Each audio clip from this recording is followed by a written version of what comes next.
জয়ন্ত বাইন, plastic এবং cosmetic surgeon. তো আজকে আমরা ব্রেস্ট অগমেন্ট নিয়ে কথা বলবো। আপনারা জানেন ব্রেস্ট বা স্তন মহিলাদের সৌন্দর্যের একটা বড় অংশ। এটা যেরকম একটা ফাংশনাল ভ্যালু আছে, এটা একটা কসমেটিক ভ্যালু আছে।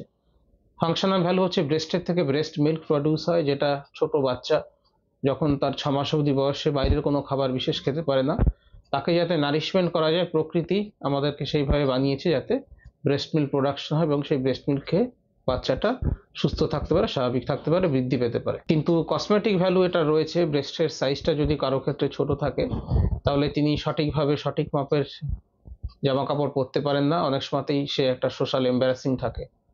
99% ক্ষেত্রে দেখা গেছে ব্রেস্টের সাইজ যাই হোক না কেন, ব্রেস্ট মিল্ক প্রোডাকশনে কিন্তু অসুবিধা হয় না। কিন্তু সাইজ যদি ছোট থাকে, তাহলে কখনো কখনো মহিলারা একটুখানি সামাজিক অস্বস্তিতে পড়তে পারেন। সেটার জন্য আধুনিক যুগে যে সমাধান এসছে সেটা হচ্ছে কসমেটিক সার্জারি, এবং আমরা প্লাস্টিক সার্জনরা ব্রেস্ট অগমেন্ট করে থাকি। এক্ষেত্রে কি হয়, একটা ইনার্ট একটা ম্যাটেরিয়াল, সিলিকন ইমপ্লান্ট সেটাকে বলে, সেটা আপনারা দেখতে পাচ্ছেন। এটা সিলিকন ইমপ্লান্ট। এটা যেমন 340 সিসির ইমপ্লান্ট। এই সিলিকন ইমপ্লান্ট আমরা ইউজ করি।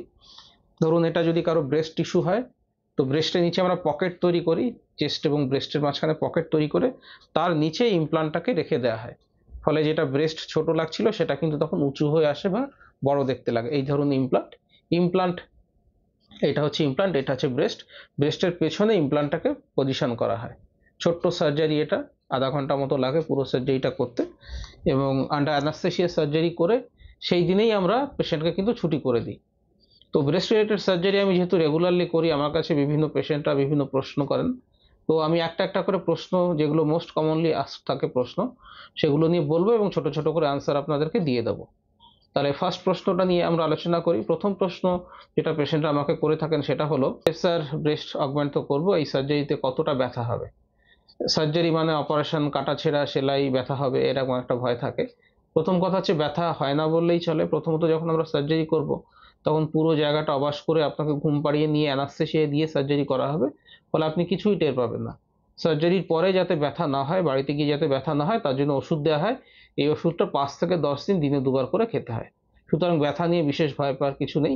ব্রেস্ট অগমেন্টেশন সার্জারিতে ব্যথা খুব কিন্তু কমই হয় এবং ওষুধ খেলে যথেষ্ট কন্ট্রোলে থাকে। 5 দিন থেকে 7 দিনের পরে থেকে ওষুধ খাওয়ার দরকারও পড়ে না।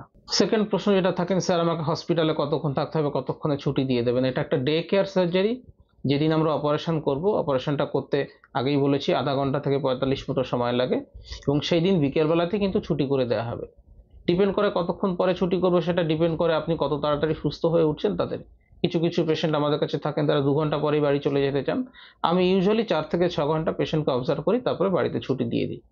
এরপর আপনি জিজ্ঞেস করতে পারেন, স্যার বাড়িতে গিয়ে স্বাভাবিক কাজকর্ম করতে পারবো কিনা, অফিসে, স্কুলে, কলেজে এই সমস্ত জায়গায় যেতে পারবো কিনা, বাসে চড়তে পারবো কিনা? আমার উত্তর হচ্ছে, বাড়িতে যাওয়ার পরে 3 দিন আপনি হোম রেস্ট নেবেন। আপনাকে শুয়ে থাকার দরকার নেই, বেড রেস্টের দরকার নেই। বাড়িতে যে ছোটোখাটো কাজ, স্নান করা, ব্রাশ করা, মোবাইল সার্ফিং করা, সেগুলো আপনি করতে পারবেন।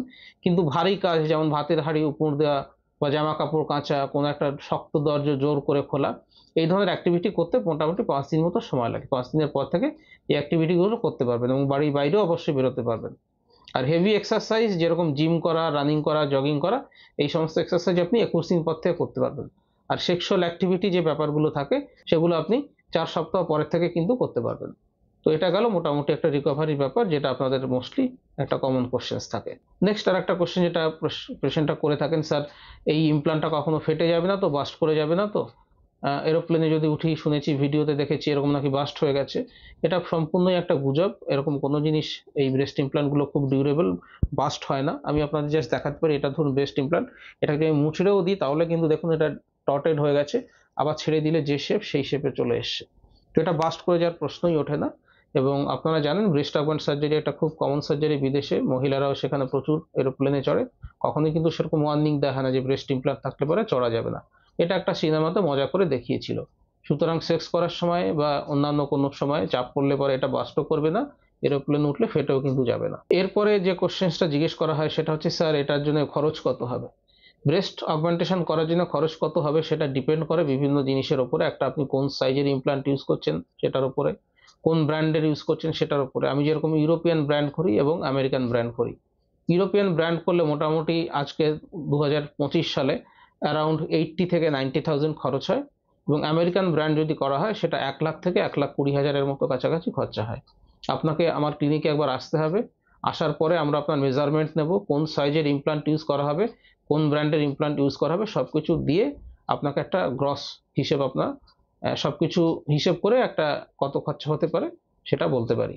তাহলে মোটামুটি তবু একটা ধারণা করে নিন, 90,000 থেকে শুরু করে 1,20,000-র মধ্যে সম্পূর্ণ প্রসিজিয়ার্সটা, অপারেশনের দাম, ইমপ্লান্টের দাম, হসপিটালের খরচ সমস্ত কিছু দিয়ে কিন্তু হয়ে যাবে। ব্রেস্ট অগমেন্ট নিয়ে যদি আপনারা আরও কিছু জানতে চান বা আমার সঙ্গে যোগাযোগ করতে চান, নিচে কমেন্ট বক্সের ফার্স্ট কমেন্টে আমার কমেন্ট এবং আমার ফোন নম্বর, হোয়াটসঅ্যাপ নম্বর পিন করা আছে, সেখানে যোগাযোগ করতে পারেন। ভিডিওটা ভালো লাগলে লাইক করবেন, শেয়ার করবেন। ভিডিওটা দেখার জন্য ধন্যবাদ। নমস্কার। আস্ক্লেপিয়া হেলথে রয়েছেন নানা ক্ষেত্রের বিশেষজ্ঞ ডাক্তার, যারা আপনার সমস্ত চিকিৎসা ঘটিত সমস্যার সমাধান করে দেবেন অনলাইন। মাত্র কয়েকটি ক্লিকে বুক করে ফেলুন ডাক্তারের অ্যাপয়েন্টমেন্ট। ডাউনলোড করুন আস্ক্লেপিয়া হেলথ। ভালো থেকো।